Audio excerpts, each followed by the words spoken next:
ఆస్తులు లేకపోయినా ఉండటానికి తినటానికి అంత ఆహారం దొరికి ప్రశాంతంగా నెమ్మదిగా నీ బతుకు సాగిపోతే స్తోత్రం.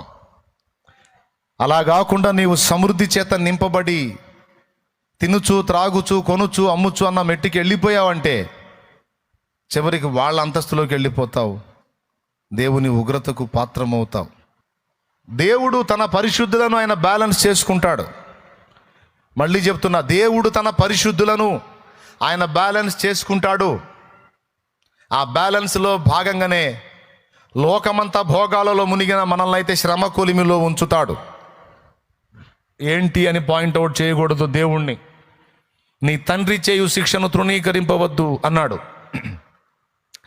నాకే ఎందుకు ఇలా, లోకమంతా బాగుంది, నాకే ఎందుకు ఈ బాధలు, నాకే ఎందుకు ఈ సమస్యలు, నాకే ఎందుకు ఈ శోధనలు, నాకే ఎందుకు ఈ అప్పులు, నాకే ఎందుకు ఈ అవమానాలంటే నీకే రక్షణ కార్యం జరిగింది. నీవే నిత్య జీవమునకు నిర్ణయించబడ్డావు, నీవే జీవగ్రంథంలో పేరు సంపాదించుకున్నావు, నీవే దేవుని రాజ్య వారసురాలివయ్యావు.